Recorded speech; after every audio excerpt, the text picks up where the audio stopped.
commandments in it, 72 of them, than any other Torah portion in the Torah.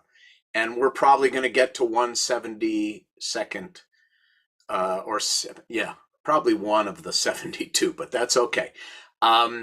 Before we begin, I know you don't have to turn your camera on, but it helps me if you do. So I don't care if your roots are gray or you're wearing boxer shorts. You can turn your camera on. It's just helpful. I can see if I'm putting you to sleep or not. And also totally fine if you don't. Is there anyone joining us for the first time? If you are, okay. I just want everybody to be able to meet. Walter, would you unmute, please? If you can. Lower left-hand corner. Call in your IT department. Okay, well, I'm going to do it for you then, okay? There we go, Walter. There I go. Hello. Say hello. This is Walter Deschel, and Walter just had his second bar mitzvah a few weeks ago. Mazel tov. Yeah. It was fabulous. He was great. His children and grandchildren were there, and it was really great, and it was a great party. So mazel tov, Walter. Make sure you write your thank you notes for all those gifts, okay? All right. Anyone else here for their first time around? Everyone else is a veteran, right? Okay. I don't see any other hands. So let's get started. For those of if you can use your phone, your tablet, or you can be like old school and be like me and use an actual book. But this week's Torah portion, Ki Teitzei, Deuteronomy chapter 21. And it starts at verse 10.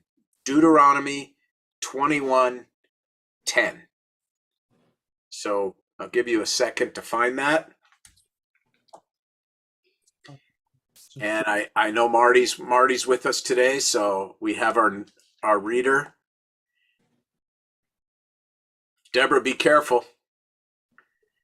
Okay, just be careful. Okay, if you have an accident, telling the cop you were studying Torah is not going to get you out of that ticket. I parked. Oh, good, even better. I was running late to a funeral once at Sinai Cemetery, and I was speeding down Laurel Canyon, heading west on Laurel Canyon, and I was speeding because I was late. I was trying to get to Mount Sinai, and the cop pulls me over, and I said, "I know I was speeding. I'm really sorry. I'm a rabbi. I'm on my way to a funeral, and I'm late." And he said, "Well, actually, this has nothing to do with your religion." It got me nowhere. And then he told me a joke about Jews while he was writing the ticket. He told me that they cannot seem to keep Jews in jail. And I said, "Why is that?" And he said, "Because they eat lox." So it wasn't too bad. It wasn't bad. It was, I mean, today he'd be fired for it, but back then it was okay. And I thought it was kind of funny. Okay, there's a blessing that we say before. Many of you know it. It ends with la'asok b'divrei Torah. It starts the way they all start. So please join me. Baruch atah. Wait. Oops, sorry. Everybody mute. Otherwise, it's gonna be impossible. Here we go. Everybody mute. Baruch atah Adonai Eloheinu melech haolam asher kiddushanu b'mitzvotav Vitzivanu la'asok b'divrei Torah. Amen. Okay, so blessed are you, Adonai, who commands us to busy ourselves with Torah. Again, I'm really glad you're all with me. We're just going to go through this one at a time and talk about some of these really important ideas in this. I have a friend who's a conservative rabbi who believes that this first 3 or 4 verses we're about to read are the most important verses in the Torah. And I will explain why in a moment. Marty, would you unmute and read verses 10 through 14? Okay? Verses 10 through 14. Remember again, Deuteronomy chapter 21. When you take the field against your enemies, and the Lord your God delivers them into your power, and you take some of them captive, and you see among the captives a beautiful woman, and you desire her and would take her to wife, you shall bring her into your house, and she shall trim her hair, pare her nails, and discard her captive's garb. She shall spend a month's time in your house, lamenting her father and mother. After that, you may come to her and possess her, and she shall be your wife. Then, should you no longer want her, you must release her outright. You must not sell her for money. Since you have your will of her, you must not enslave her. So my question for all of us is, how can something that sounds so barbaric be considered by at least one pretty famous conservative rabbi to be the most important verses in the entire Torah? Does anybody have a theory about how these verses could be considered actually powerful? Gary, I see your hands up. Where are you? I'm here. Okay, unmute and let's hear your theory. My theory is that after you do all those things to the woman, you still have to release her and give her her freedom. That's it. Okay. David? Yeah, unmute, David. You have to respect your enemies. How is this respect? It's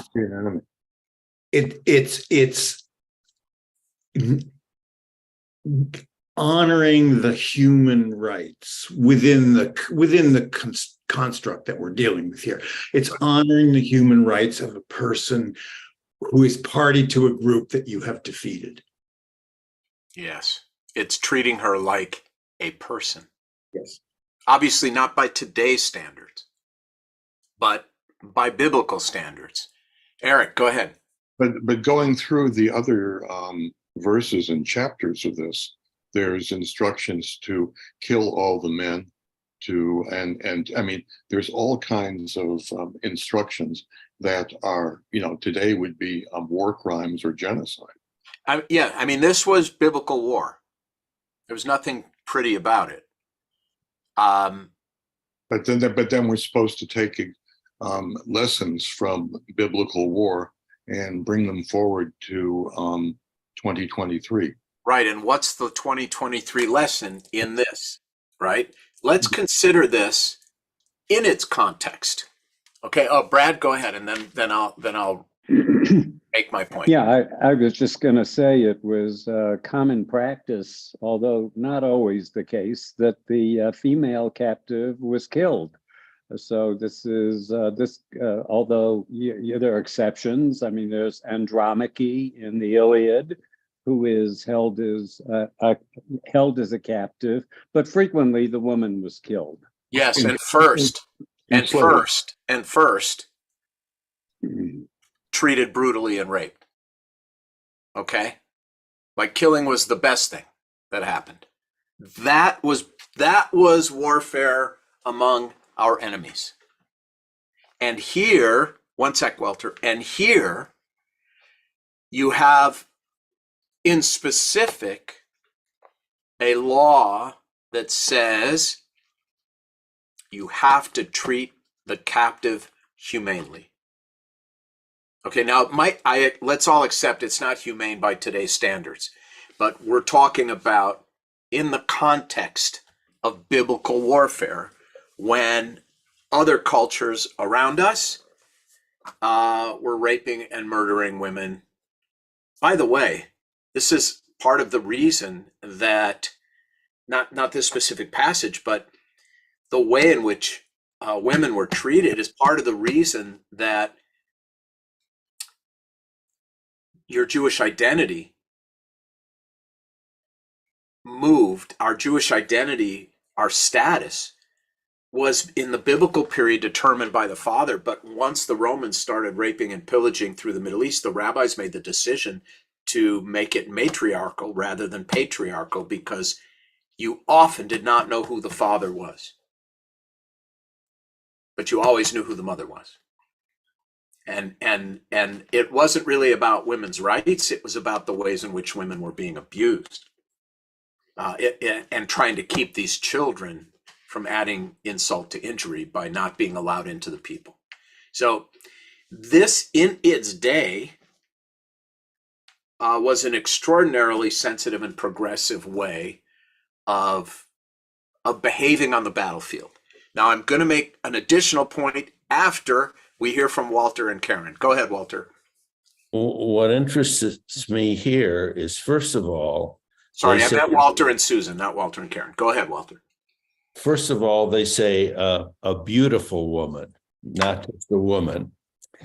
And then I think the fact of having the person stay in the house for a month is to make it so obviously you get to know each other, which is unusual for that. That's time. not the reason the Torah gives. The Torah says so she can mourn the death of her parents.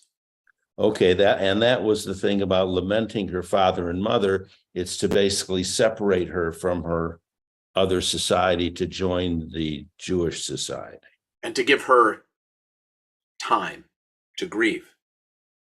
Now, there's a meta principle behind this, but that I want to point out. But first, Susan Ehrlich,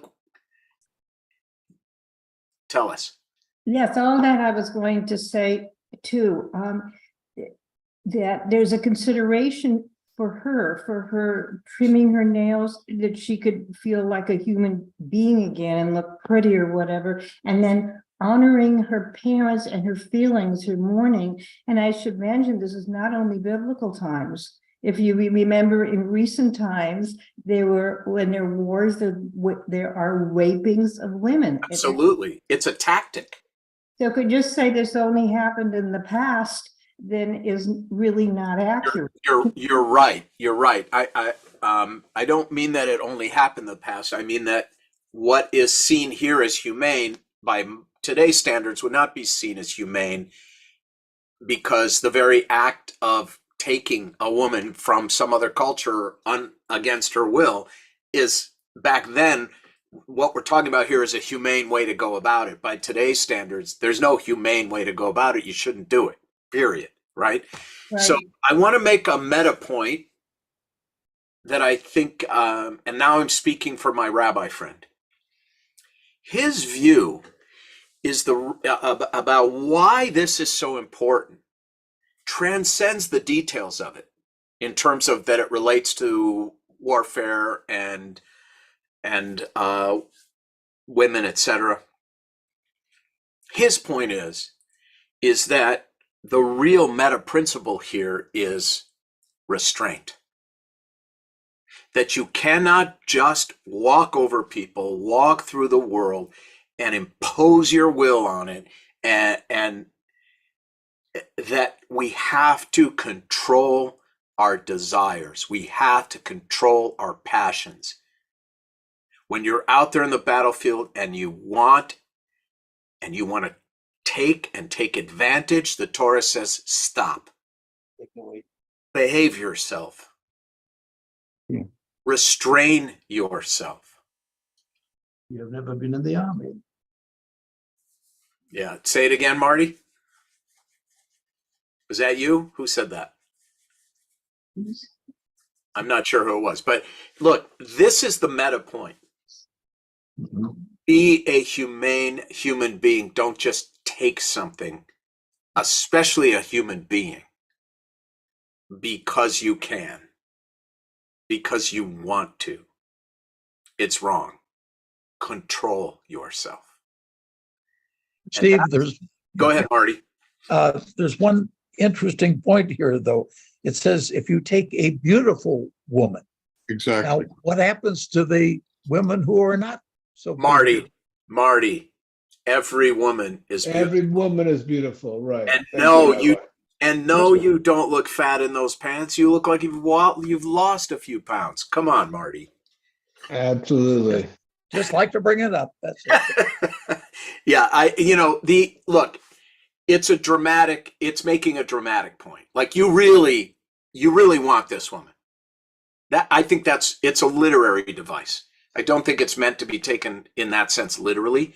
It's like, oh my God, this woman is gorgeous. Now I can't control myself. And it's saying, Not only can you must. But every woman's beautiful, Marty. Thank you.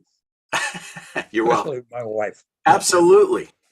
Okay. Now, we've got other hands up, so I'm going to quickly do that, and then we're going to move on to the next. And I think, in my opinion, one of the most, if not the most, conversations the Torah invites us to have. But I'm going to save that. Let's see. I see Claudia. I see your hand is up. Go ahead. I have a quick technical question. Is this the passage on which the rabbis, later times, base their condemnation of rape? Well, rape is an interesting and difficult thing to fully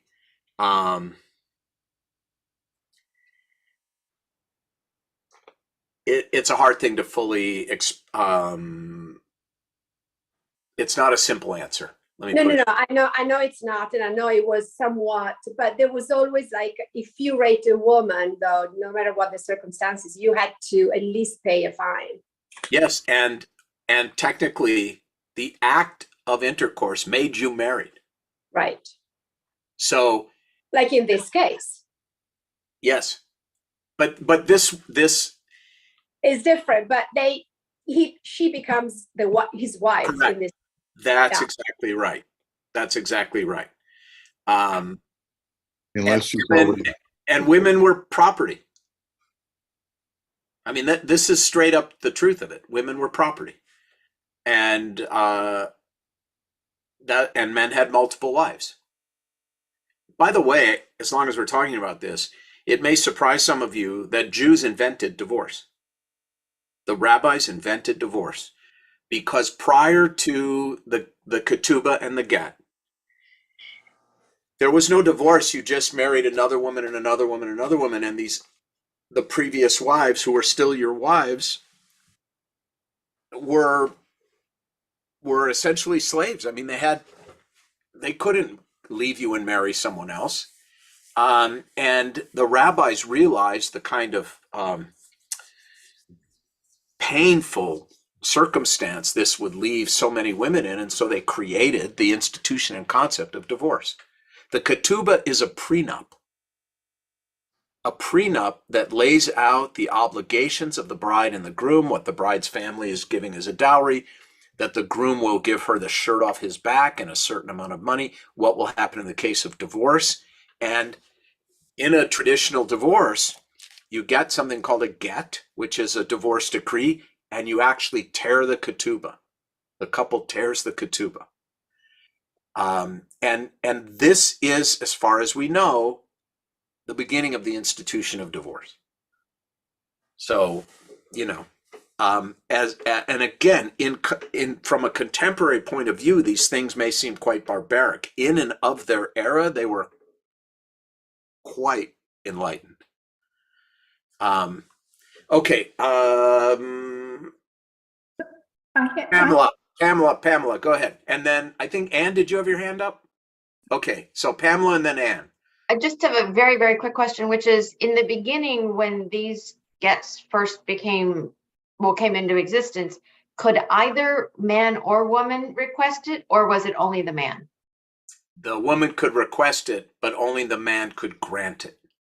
And a woman who wanted a divorce, but had a husband who refused, was called an aguna or an aguna. And it was a kind of in limbo status that she could be in for her whole life. She was in a loveless marriage, but not allowed to leave. But was he still required to support her? Well, this... Like financially, housing, because in these days, yes. I mean, if you were out, you were like really out, No, yes, he was obligated to support her, whatever that meant. you know. And by the way, this is why many wives was often an aspect of wealth, right? Not just appetite. Anne, go ahead.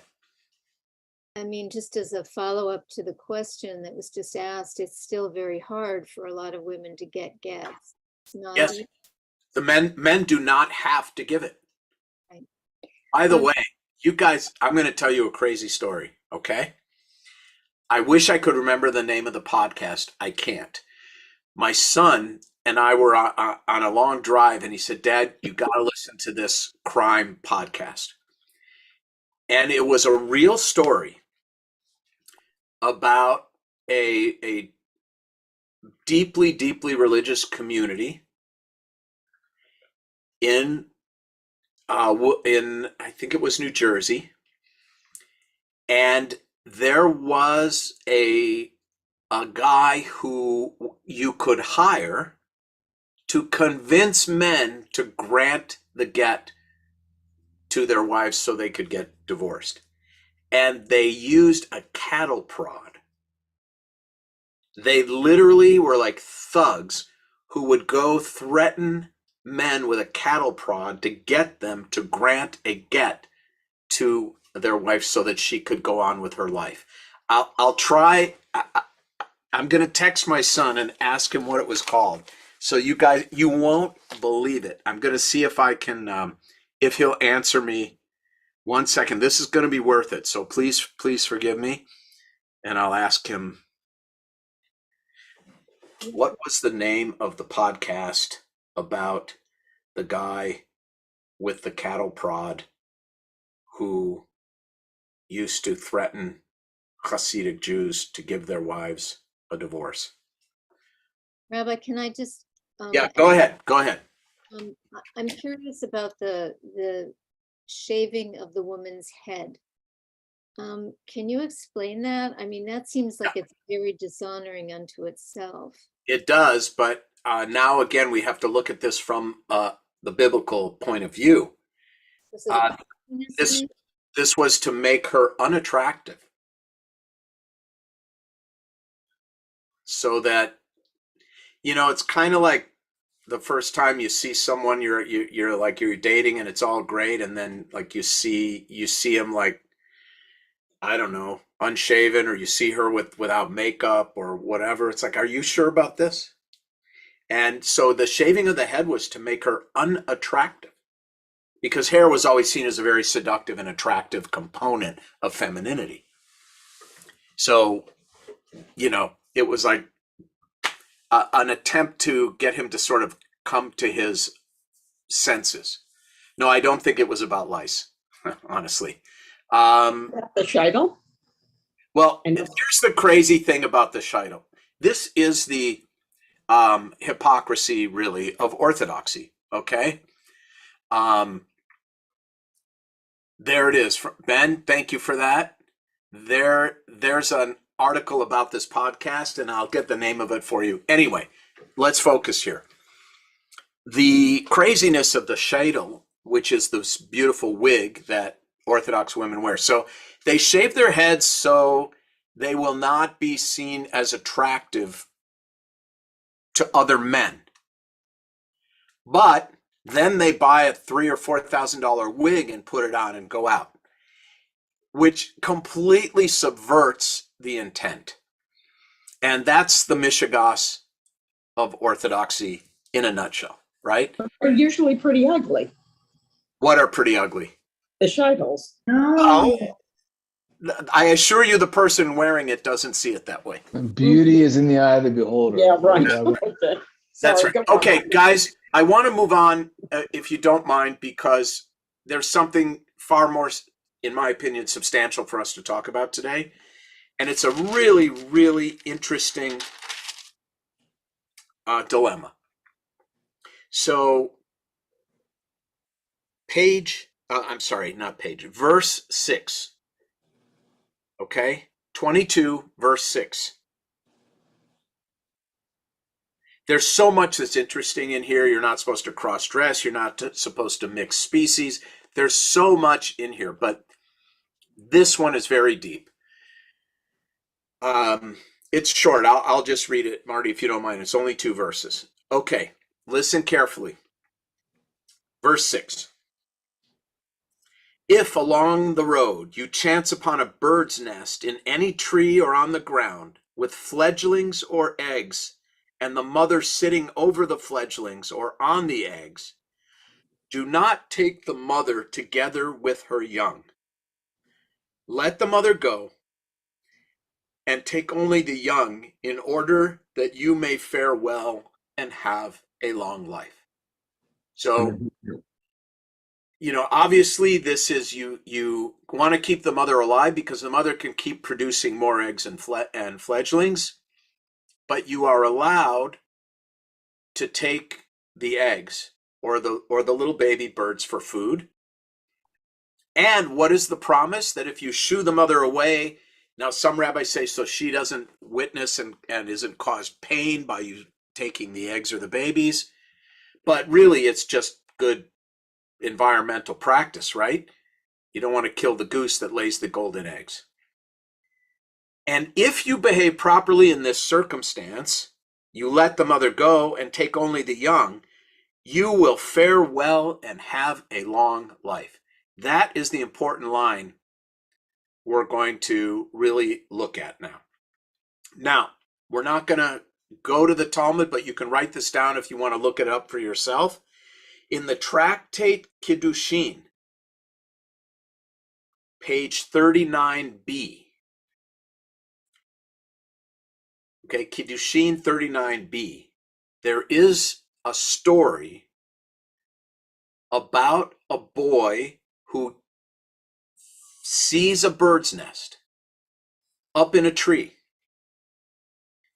He wants the eggs. He does the right thing.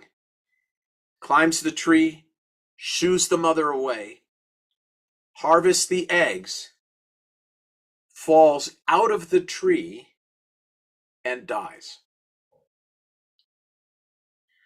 Directly contradicting the Torah, which promises that you will fare well and have a long life if you do the right thing. Well, that's not the right thing. It certainly was according to Torah. So the rabbis are in essence arguing with the Torah in this little scenario that they create. And what happens at the end is very powerful and challenging. Now, what happens at the end, I'm going to read to you in just a moment. It comes from the version I'm going to read is a kind of embellishment of the story in the Talmud. It was written by a rabbi named Milton Steinberg, who I think was, other than Heschel, probably the greatest conservative rabbi of the 20th century, but he died very young of cancer. Okay? He died in his 50s. He wrote a book called As a Driven Leaf. And it is a book in which he, it's an historical fiction about the lives of the rabbis of the Talmud. And this little vignette from the Talmud is embellished in the book As a Driven Leaf by Milton Steinberg. It's a good book, and let me put it this way. It's a great idea and a good book. It's a great idea to write historical fiction about the lives of the prophets, and it's a good book. So sometimes that's the outcome. Now I'm going to read to you how Milton Steinberg, how he envisions this scene of this little boy in the tree and what happens afterwards. Okay? So the rabbi, one of the rabbis who witnesses the boy fall out of the tree in the Talmud, his name is Elisha ben Abuya. You don't have to remember that. Here's how the piece starts. Elisha trembled from head to foot. A cold perspiration covered him. Nausea writhed through his entrails. The scene he had just witnessed brought with sudden vividness to his mind the tragedy that had befallen Meir's children. The two pictures merged into a unity insane and incredible. A wild protest stormed up in him against the horror of it, its senseless waste of life, its wanton cruelty. The sages turned and slowly mounted the slope together, talking meanwhile, trying to restore their confidence, to solidify a crumbling universe. At first, Elisha did not listen, so stunned was he, so dazed in his senses. But as his mind recovered from its initial disorganization, he heard one of them say, this is one of the other rabbis with him, who witnessed this little boy falling out of the tree, and his father, who was also one of the rabbis, picking up his dead, limp body. So they're all walking together afterwards. One of the rabbis says, he will have his length of days. God is just. It is hard to understand, but let us remember that there is a better world in which it is all day, a day that stretches for eternity. So this rabbi is defending the Torah by saying the Torah wasn't talking about length of days in a this worldly sense. The Torah was talking about length of days in an eternal sense, in the afterlife when it's one long eternal day. So he's basically defending the Torah's position that you do the right thing and your days will be long and well. At once, Elisha knew the answer to the question he had never ventured to face before. A great negation crystallized in him. The veil of deception dissolved before his eyes. The only belief he still cherished disintegrated as had all the others. The last tenuous cord that bound him to his people was severed. And when the sages droned on, their words buzzing like flies, revulsion swept Elisha. He could no longer tolerate their deliberate blindness. In cold desperation, he silenced them. It is all a lie, he said with a terrible quiet in his voice. There is no reward. There is no judge. There is no judgment, for there is no God. The wind blew in from the sea across horror-stricken faces. The sun, weltering so long in its own blood, died slowly. This is a very famous section of Talmud. Elisha ben Abuya then leaves Judaism, one of the great rabbis of his generation in the Talmud. After witnessing this little boy falling to his death and his father carrying him for having done the right thing, Elisha ben Abuya says, Ein din ve'ein dayan. There is no judge and there is no justice. It's a lie.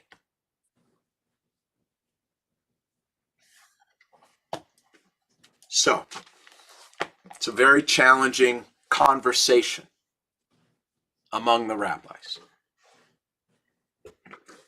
And one of course, one of the sages defends the status quo with a classic religious answer to earthly evil. The answer is, well, it's recompensed in cosmic justice. That the reward is in the afterlife. I know how Christian that sounds, but it's deeply Jewish, and everything that sounds very Christian came from Judaism. Most of it, not everything. So what do we do with this? What do we do when someone does the right thing and suffers terribly because of it, or even dies because of it? Do we use the afterlife? Do we use, as William Safire put it, the earthly justice and cosmic justice are not the same thing? That we're only human? We'll never see how it all fits together, but we need to have faith that it does fit together? Or do we turn our backs on it as a lie, or is there some middle ground position? Is there some synthesis? Now, I have my own views on this, but I'm much more interested in your views than mine. I already know what I think. I'm interested in what you think. What do we do about this? Claudia, go ahead. Well, I raised my hand because I have a question, but my view is that shit happens, and we cannot. I don't believe that someone up there makes that shit happens to shake our face one way or the other. But my question is, I'm assuming that this story in the Talmud was not actually happened. And you mentioned at the beginning that rabbis took issue, decided to fight with the Torah, or in this particular instance. Well, and one did, and one turned his back on it and said it's a lie. So the Talmud either sometimes does not resolve issues and let them stand. Most of the time they get resolved one way or the other, or there are different halachas, followed by different, people. So my question was it, did they let it stand, or was this resolved? Did they come down one way or the other? They merely record the disagreement. Okay. Which I guess makes sense, because that's how we would do it, right? You're going to think one way, and someone else is going to believe in heavenly reward for just doing the right thing, no matter what the consequences, and we're all going to feel differently about it. There are a lot of ways, yes, to look at this, and look, in the largest sense, the question is: do we read the Torah? Do we take it literally? I mean, what the rabbi's position is not only like a common play by saying, well, it's in the afterlife, but he's also saying, you have to look more deeply into what the Torah really means when something is said in the Torah. And it's not always on the surface. There is Rashi, who was a medieval commentator in France, the greatest commentator of all. He wrote commentaries on every verse of the Torah. He always saw reading Torah on three levels. Something he called the Pshat, which is the simple, plain reading of the text. It means what it says. The second level he called the Drash, which is how we interpret it. And the third he called the Remez, which means secret.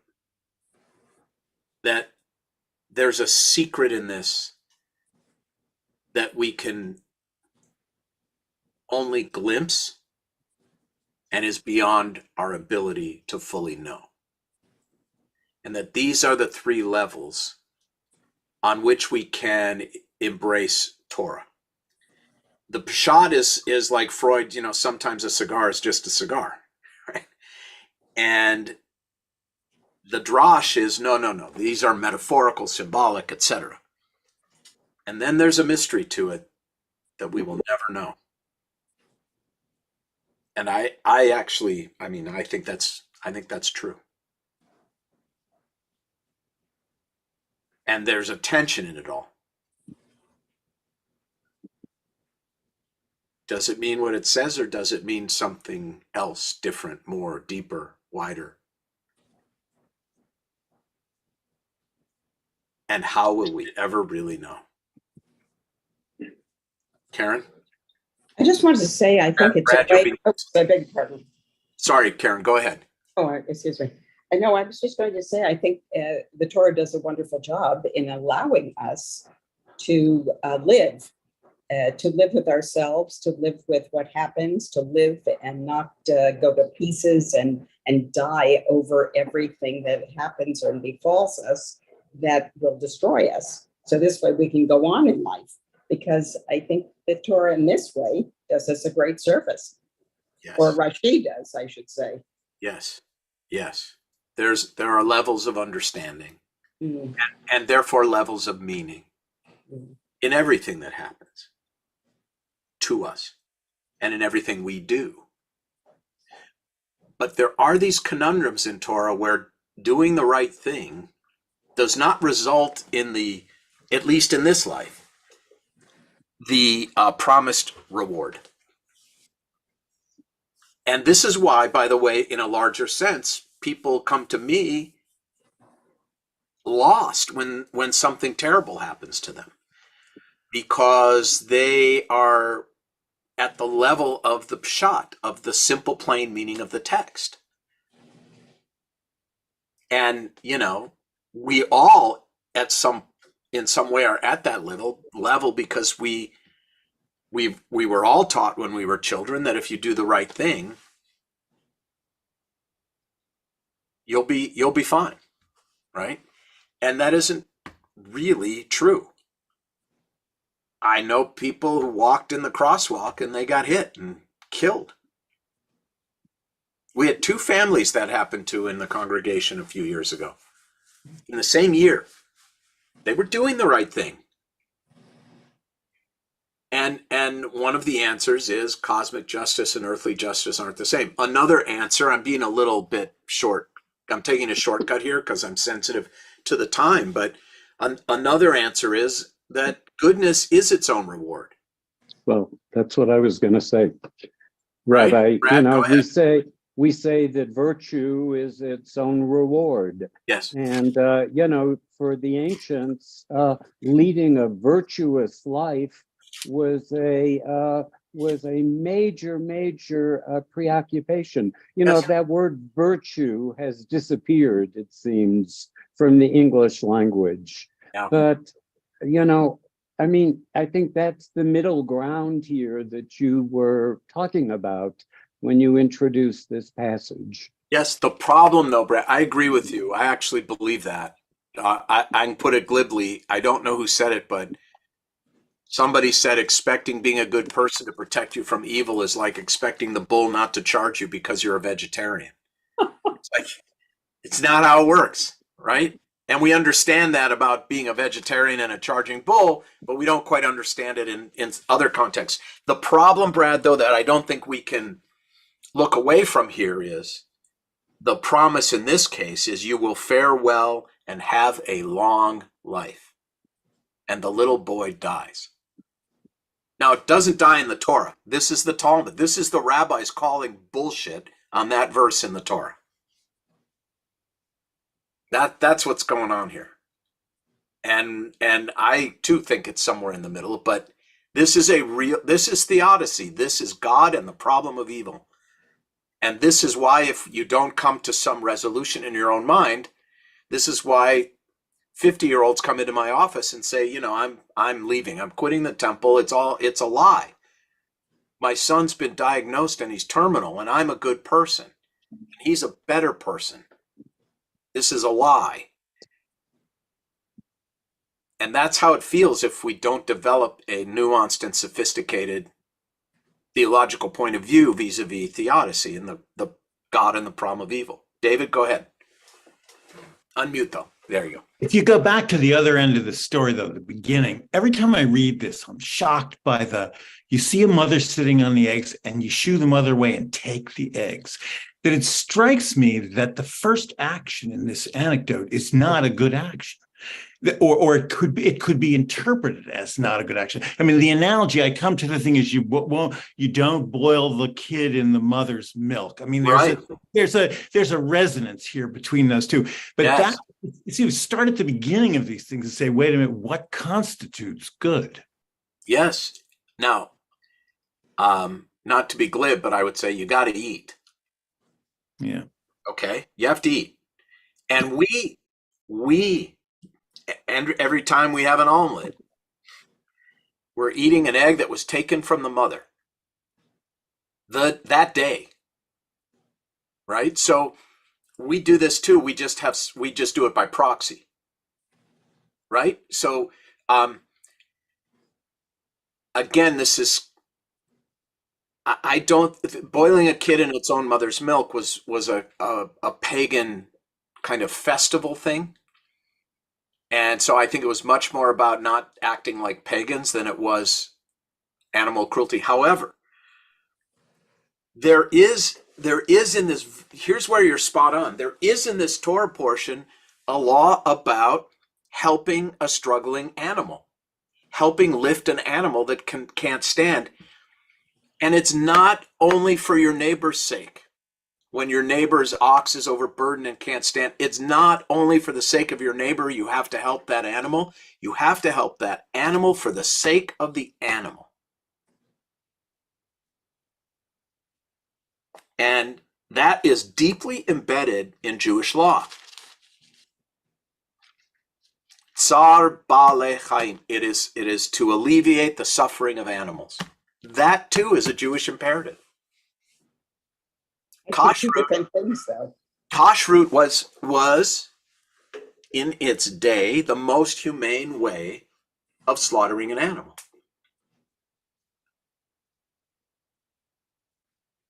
We didn't just rip a limb off a live animal and throw it on the fire like pagans, right? So it is, again, one of these dualities where we recognize that we've got to eat, and yet there should be some limitation. But this, I think, this was to avoid the mother seeing it. That's how some of the rabbis interpret it. That it was actually, look, we have to eat, but we don't have to torture the mother by letting her watch what we're about to do. But was the act itself cruel? Perhaps. I mean, one of the interesting things about the Garden of Eden story is that originally we were vegetarians. It's only after the fall that human beings in the Torah are given permission to eat animals, to eat meat. So one could say that the highest form, the purest form of being a humane human being was not to eat animals at all. I mean, and this is hard for me to say because I like a good steak now and then, usually when the wife is out of town.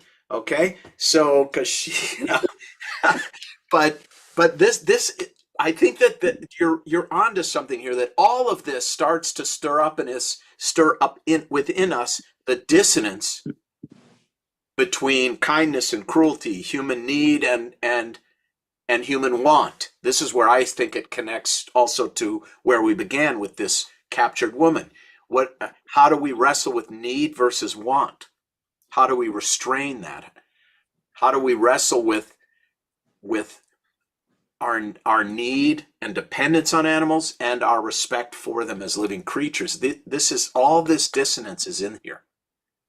And how do we wrestle with fidelity to the law when the outcome is, at least on the surface of it, contrary to what we've been promised? It's all there. It's why we're still talking about it 3,500 years later, because it's real. Eric, I see you. It says two others too, so I see Brad's up. Brad, and somebody else do first. Okay, Eric, go ahead. No, somebody else. That's okay. Just go ahead. You've got the floor, and then we'll move. All right. Well, I just wanted to bring in a bird perspective on this with the cuckoo. The way the cuckoos reproduce is the cuckoo lays their eggs in another bird's nest. Then the cuckoo egg hatches, and it's programmed to push the native eggs out of the nest. Then when the cuckoo hatches, it has an unusually large gape. So the parents, the parents of the eggs pushed out of the nest, beat their wings to nothing, feeding the new cuckoos. Wow. So that's the way the world works. Yeah. So if my kids had been cuckoo birds, somebody else would have paid for college. Is that what you're saying? No, yeah, that's well, if you had laid them in somebody else's nest, yes. Why didn't I think? Yeah, no, it is interesting. It is nature. There is, by the way, this tension within the animal world itself. When Betsy and I went on safari many years ago now, it was only then that I realized this idealization of, the great plains of Africa and, you know, the migrations. Like, I had romanticized it. You know what it's really about? The existence of an animal is primarily about eating and not being eaten. That's it. They spend their lives trying not to be eaten. That's the jungle. Or have their tusks ties carved off for Right. jewelry. Well, yeah, not being killed. Yeah. Yeah. So this is as remote as this sounds, it's all quite real. Eric, you spoke. Brad, go ahead. You know, Rabbi, I in see. terms of reconciling the two stories, I would argue that they have, if you think of a sentence, they have two different subjects. One is how to lead the Torah. The subject is how to lead a virtuous life. And the other story is when bad things happen to good people. And yes, you have two different predicates, if you think of it in terms of the results, but you have two different subjects. So yes, they both are dealing with a bird in a tree, but they're very, very different, the stories. They are. Well, I would disagree with you only vis-a-vis the final verse of this story. Let the mother go and take only the young, in order that you may fare well and have a long life. Well, that's the predicate. The two predicates are different. In one case, there is the long life. In the other case, there isn't. But that's because the subjects are different. So you can't expect. I think what I'm saying is that the predicate is the subject of the story. It's the real subject of the story. The real subject of the story is it all a lie? So could I go back to what you said, Steve? Wouldn't it be everything we should at least do it with humane or humanity? If we're going to do a wrong thing, at least try to do it with humanity. Well, I don't even think it was considered a wrong thing. Like the story of the female captive on the battlefield. It wasn't considered wrong if you did it the right way. Well, so you're doing it with humanity. Yes. So, but you said, what you said, Karen, I think was if you're going to do the wrong thing, do it as nicely as possible. It wasn't even seen as necessarily the wrong thing. Well, just take the baby with the mother with the eggs. That's a wrong thing. But not in that context. Not in that context. And by the way, I have to say again, we do it every time we eat an omelet. We just do it by proxy. Someone else took the egg from the mother. Sure, but you're also showing it in two different lights. In our light in this day and age, we've accepted, and it is survival of the fittest. Okay, I mean, we can go at this around and around. For every one that you're going to throw out, I'll throw out another one. That's but right. Basically, there is a humane way of doing things if we are going to do what we would consider, whatever era, a wrong thing. You don't want that. I think what you're saying is the point here is to be the best of the worst, and I don't think that's the point. I think the point here is to do the necessary thing humanely, right? I think that's semantics. And you got to eat. That's right. Of course, I'm not criticizing you. I'm just pulling hairs with how we're saying, because you're going back to taking a mother away from her chicks, the eggs. I mean, basically, it's terrible. She wants to have those chicks if she had the brain to understand that you're taking the chicks away. But we're considering that the animal is still lower than we. So we're going to eat it. And you talked about being a vegetarian, and I think we're not very thoughtful of eating the vegetables if you want to go that route, because look at all the people that have to suffer while they pick all these vegetables and don't even get a decent life. I mean, you can go crazy. We can, but I don't want to miss the larger point here, which is that this is actually a theological discussion. Yeah, I that's why I'll stop. This is really a discussion about God's role in history. This is a discussion about whether the afterlife is actually ultimately where justice is meted out.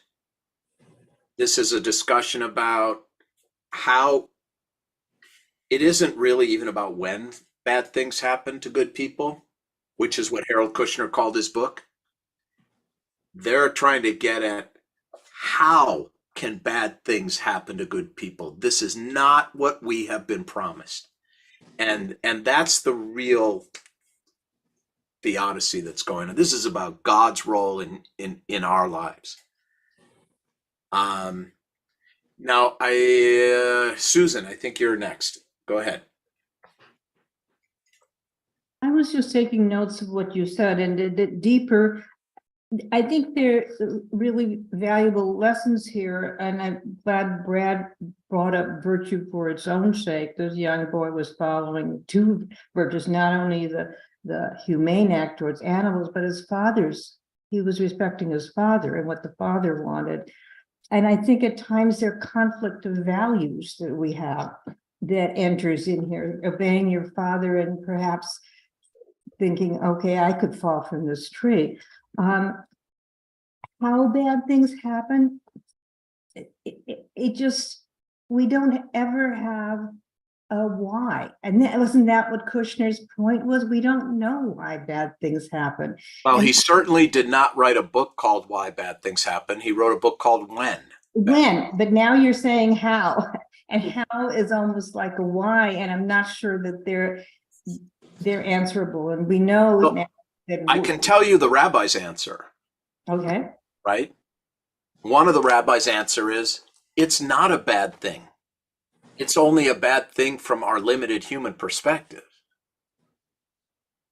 It's ultimately this boy is going to be rewarded, just not yet. And in a way, it's like God's answer to Job. When his whole life falls apart, Job goes to complain to God. And does God apologize? No. You know what God says to Job? Are you big? Did you create the heavens? Yeah. Did you He basically says, are you big? I am. Did you create the world? Try it. You're only human. You'll never understand. Have faith. So that's another answer.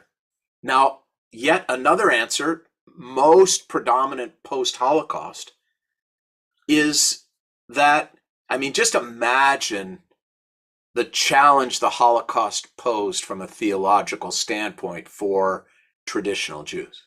Just imagine that. That answer, for many, was not exactly, it's a lie, and there is no God, there is no judge, there is no justice. That the answer is God's power is limited. That evil is a human problem, not a theological problem. That God did not cause or choose not to prevent the Holocaust. There's a very interesting book. It's been out a long time. It's very boring to read because he was very careful to do the scholarship correctly, by Daniel Goldhagen, called Hitler's Willing Executioners. His basic theory is that the Holocaust would have been impossible had it not been for the complicit cooperation of tens of thousands of ordinary Germans who filled the trains with diesel, and who made the helmets, and who sewed the uniforms, and who connected the phone calls. The larger point here is that this was a human problem, not a theological problem. That's another answer, that God's power is limited. It's called limited theism. And by the way, Milton Steinberg, now here's where we tie a ribbon on all of this.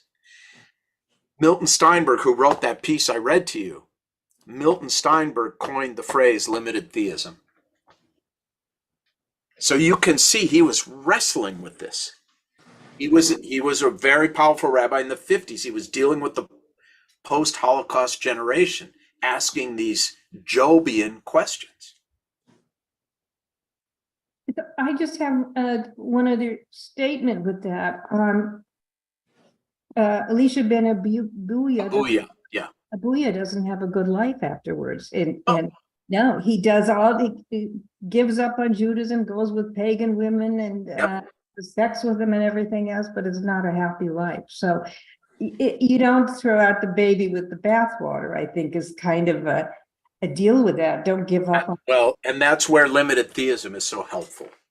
Oh, okay. And then the other thing, the long life, well, maybe it's in memory.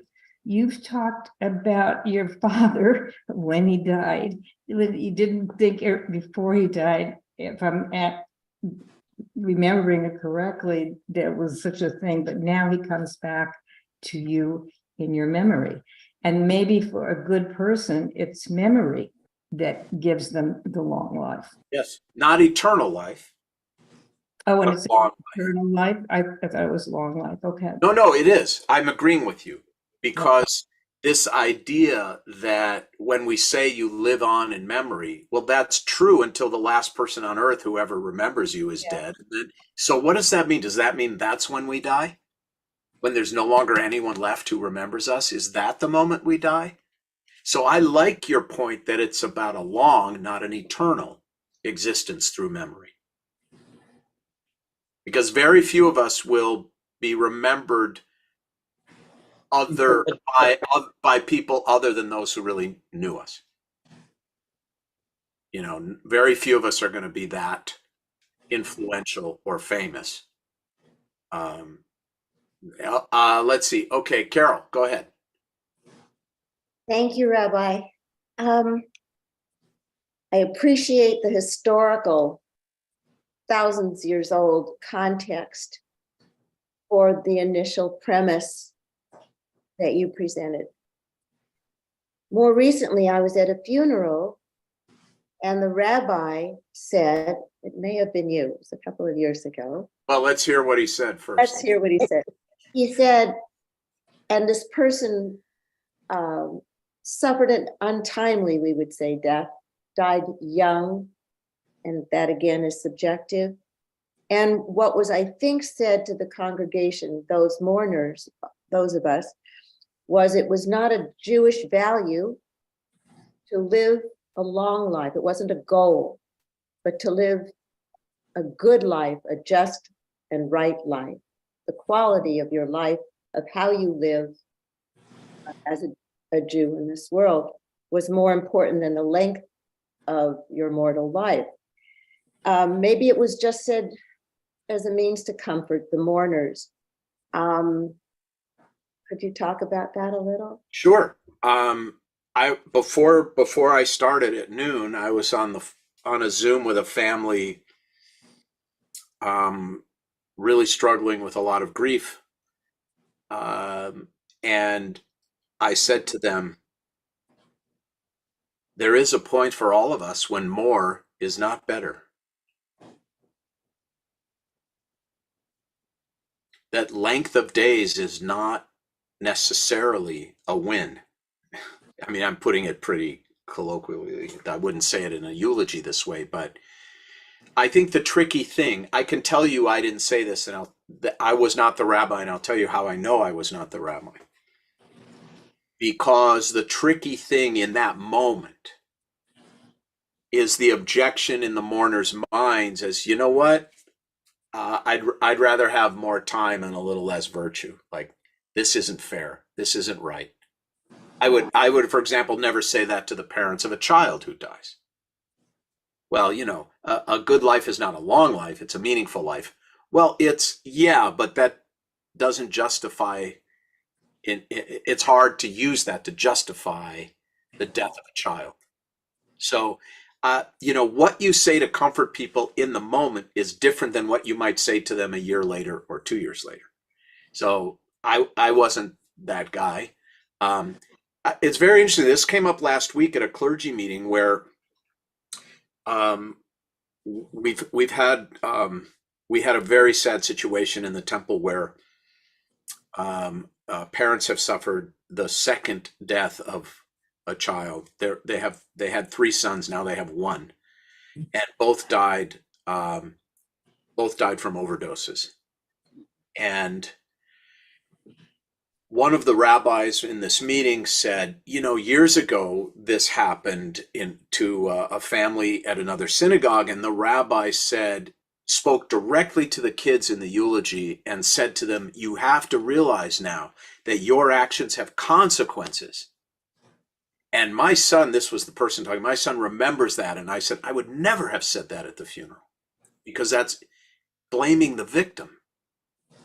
And that is not the time to blame the victim. I might have said it privately to kids later, but I never would in the eulogy of a child who dies of an overdose look at the friends and say, you know, actions have consequences. Never. Now, this rabbi thought it was a great idea. I don't think it's worth the risk of being perceived by the parents as blaming the victim or blaming the parents. So, you know, we're in the world of art here, not science, when it comes to how to address these questions and exactly when and how. That's probably a little more inside baseball than you want to know. Perfect. But okay, so it's 1:10. Dick, I'm going to let you have the last word and wish everybody, I'm going to then wish you all a Shabbat Shalom, because I've already taken more of your time than I promised I would, although you know me, I could keep going. Go ahead, Dick. Easy. Is this your swan song?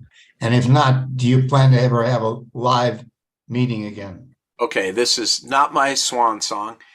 There is some confusion out there. I am not retiring. Here's what's happening. For the next year until September 1st of 2024, I am full-time senior rabbi of Wilshire Boulevard Temple.